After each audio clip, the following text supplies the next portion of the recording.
कैसे हैं आप सभी। Radhe Radhe guys. I hope अच्छे होंगे। मैं भी बहुत अच्छी हूँ। कल मैंने वीडियो अपलोड की थी 138 तक मैंने आपको मुहावरे करवा दिए थे। अब मैं उससे आगे बढ़ाने जा रही हूँ और जैसे कि मैंने कहा था कि अब मैं डेली आया करूँगी तो डेली अपलोड किया करूँगी वीडियोज़ आपके लिए, तो अच्छे से पढ़िए। चलो 139 देखते हैं। आग से खेलना, इसका अर्थ होता है खतरे में पड़ना या जोखिम उठाना, या खतरे से खेलना भी लिख सकते हो आप, ये भी सही है, जोखिम उठाना।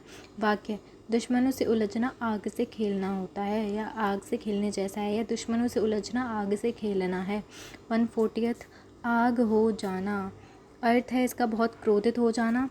वाक्य, उसकी बात सुनकर वह आग हो गया, यानी बिल्कुल आग बबूला हो जाना। आग बबूला अलग मुहावरा है और आग हो जाना अलग है, ये दोनों अलग अलग हैं, ठीक है। आग बबूला बहुत ज़्यादा गुस्सा हो जाना, बहुत बहुत क्रोधित हो जाना। ओके। 141 है, आगे पीछे ना सोचना, अर्थ बिना सोचे समझे काम करना, बिना सोचे समझे काम करना। वाक्य, उसने आगे पीछे ना सोच कर गलत फैसला ले लिया। बिना सोचे समझे कोई भी फैसला ले लेना, काम करना या रिएक्ट कर देना। इस मुहावरे के लिए आएगा आगे पीछे ना सोचना, इसके लिए मुहावरा आएगा। ओके। 142 है, आजकल करना, अर्थ काम को टालते रहना। एक टाल मटोल भी है, टाल मटोल करना यानी काम को टालते रहना या बहाने बनाना, और एक आजकल करना है। कुछ मुहावरे ऐसे हैं जो बहुत सिमिलर से हैं, तो इसलिए आप उनको बहुत ध्यान से पढ़िएगा। उनके अर्थ भी सिमिलर से हैं क्योंकि वो हैं ही एक जैसे से, बस उनमें अर्थ वर्ड्स का फ़र्क है कि अलग अलग शब्द हैं, बाकी अर्थ उनका सेम है और उनका मतलब सेम निकलता है। तो काम को टालते रहना, आजकल करना का अर्थ क्या है, काम को टालते रहना। ओके। वाक्य बन सकता है इससे, वाक्य बना, आप अपनी तरफ से कोई सा भी वाक्य बनाइए अगर आपको बनाने आते हैं, और अगर नहीं बनाने आते तो मैं जो आपको इसमें वाक्य दे रही हूँ वो बहुत इजी हैं, आप उनको देखिए बहुत अच्छे से, उनको याद कर सकते हैं, याद करिए, नहीं तो अपने वाक्य खुद बनाइए, मैं तो यही कहूँगी, ताकि आपकी जो स्किल्स हैं वो बढ़ें और आप वाक्य बनाना सीखें। वाक्य बनाना सीखेंगे तो पैराग्राफ लिख पाएंगे, फिर इससे आप निबंध लिख पाएंगे, इससे आपको हिंदी में ही सहायता मिलेगी। तो आप हिंदी में बनाकर लिखने की ज़्यादा कोशिश करिए, इंग्लिश में बनाकर लिखने की कोशिश करिए। यहाँ तक कि जो एसएसटी वगैरह ये सब इनके आंसर्स होते हैं, लॉन्ग आंसर्स होते हैं, हिस्ट्री होती है, उसमें बना के आप खुद लिखने की कोशिश कीजिए, तभी आपकी स्किल्स इंप्रूव होंगी, वरना आप रटोगे तो आपको कुछ हासिल नहीं होगा, एक समय पे आके आप भूलोगे ही भूलोगे। ओके।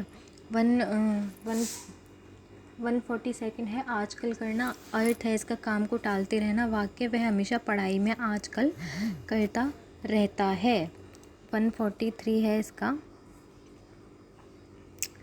आटे के साथ घुन पिसना, ये बहुत पुराना मुहावरा है, आप लोगों ने देखा ही होगा, सुना ही होगा, सॉरी। अर्थ है निर्दोष व्यक्ति का भी सज़ा पाना, या किसी निर्दोष का भी दोषी के संग भुगत लेना। आप बड़ा मत कीजिए, इसको ही लिखिए, निर्दोष व्यक्ति का भी सज़ा पाना। वाक्य है, चोर के साथ बेगुनाह भी पकड़ा गया, यानी आटे के साथ घुन पिस गया। चोर के साथ बेगुनाह भी पकड़ा गया, ये तो वही वाली बात हो गई कि आटे के साथ घुन भी पिसता है, आप ये भी लिख सकते हैं। 144 है, आड़े हाथों लेना, अर्थ है डांटना या कड़ी आलोचना करना। आलोचना का मतलब होता है बुराई करना या व्यंग कसना या टॉन्ट मारना, इस तरह से थोड़ी इंसल्ट टाइप में करना। वाक्य है, गलती करने पर शिक्षक ने उसे आड़े हाथों लिया। 145, आधा तीतर आधा बटेर, ये तो आपने ज़रूर सुना होगा। अर्थ अधूरा ज्ञान या फिर असंगत चीज़, अधूरा ज्ञान आप ले सकते हैं इसके लिए। वाक्य, उसकी बातों में आधा तीतर आधा बटेर जैसा हाल था, यानी कि आधा अधूरा ज्ञान। एक और होता है अधजल गगरी छलकत जाए, यानी कि जब पूरा ज्ञान हमें ना हो लेकिन फिर भी हम उछल उछल के बताते हैं, तो अधूरा ज्ञान ना होने से भी ज़्यादा खतरनाक है। ओके, क्योंकि वो इधर की उधर करने में बहुत ज़्यादा हेल्पफुल होता है, और हम इधर की उधर कर देते हैं तो फिर उस चीज़ से, सिचुएशन से निपटा नहीं जा सकता। आधा तीतर आधा बटेर, अधूरा ज्ञान या असंगत चीज़। वाक्य, उसकी बातों में आधा तीतर आधा बटेर जैसा हाल था। 146, आसमान पर उड़ना, अर्थ घमंड करना। वाक्य, थोड़ी सफलता मिलते ही वह आसमान पर उड़ने लगा।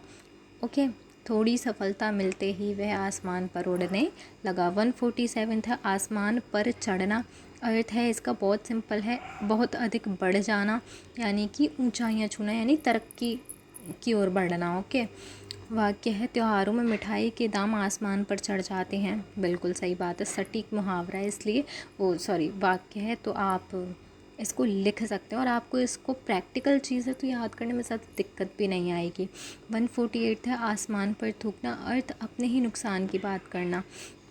वाक्य बड़ों की बुराई करना आसमान पर थूकने जैसा है। बिल्कुल सही बात है, हमें इज्जत करनी चाहिए बड़ों की। और आप इसकी जगह कोई दूसरा वाक्य भी ले सकते हैं। मैं फिर कह रही हूँ, आप अपने वाक्य खुद बनाइए, खुद बनाने की कोशिश कीजिए। सब में मत बनाइए, लेकिन एक दो जिनमें आपको बहुत ईजी लगे उनमें बनाइए, लेकिन एक दो तो बनाइए, आगे तो बढ़िए, कुछ तो करिए। चलिए 149 है आसमान पर मिजाज होना। ये थोड़ा अलग होगा आपके लिए, शायद ये सुना ना हो आपने पहले। अर्थ, क्योंकि ये बड़ी क्लासेस में आके आता है। अर्थ है इसका बहुत घमंडी होना, लेकिन इसका अर्थ बहुत सिंपल है, बहुत घमंडी होना। वाक्य पर पद मिलते ही उसका मिजाज आसमान पर हो गया। 150 है आसमान सिर पर उठाना, ये तो सुना ही होगा। अर्थ बहुत शोर मचाना, वाक्य बच्चों ने खेलते खेलते आसमान सिर पर उठा लिया। 151 है 151 है आसमान सिर पर टूटना, अर्थ अचानक बड़ी मुसीबत आना या अचानक बहुत बड़ी मुसीबत आ जाना। वाक्य है पिता की बीमारी की खबर सुनकर उस पर आसमान टूट पड़ा। ओके। 152 है आसमान से गिरे खजूर में अटके, अर्थ एक मुसीबत से निकलकर दूसरी में फंसना। यही लिखना है आपको, चाहे कितना भी बड़ा हो, क्योंकि आसमान से गिरे खजूर में अटके, एक मुसीबत से निकलकर दूसरी में फंसना, इसके लिए बिल्कुल सही अर्थ है सटीक। वाक्य है इसका नौकरी छोड़ी तो नहीं, नई जगह और परेशानी मिली, यानी आसमान से गिरे खजूर में अटके। तो यह आपके वाक्य थे, वो मुहावरे थे, वाक्य सहित अर्थ सहित जो मैंने करवा दिए हैं। अब मिलते हैं अगली वीडियो में, तब तक के लिए stay motivated, stay healthy and stay focused. All the best आप सबके एग्जाम्स के लिए। आगे जो आ रहे हैं मैं हमेशा आपको मोटिवेट करती रहूँगी, हमेशा आपको पैम्पर करती रहूँगी। आपके लिए ऐसी नई नई अच्छी वीडियोस मैं पढ़ाई से रिलेटेड आपके लिए ज़रूर लाऊँगी। हिंदी को लाऊँगी और बहुत से सब्जेक्ट्स में आपके लिए लाऊँगी, जिससे आपको हेल्प मिले। अच्छा लगे तो ठीक है, नहीं तो आप किसी और पे भी जाके पढ़ सकते हैं, पर पढ़िए प्लीज़। मिलते हैं अगली वीडियो में। राधे राधे।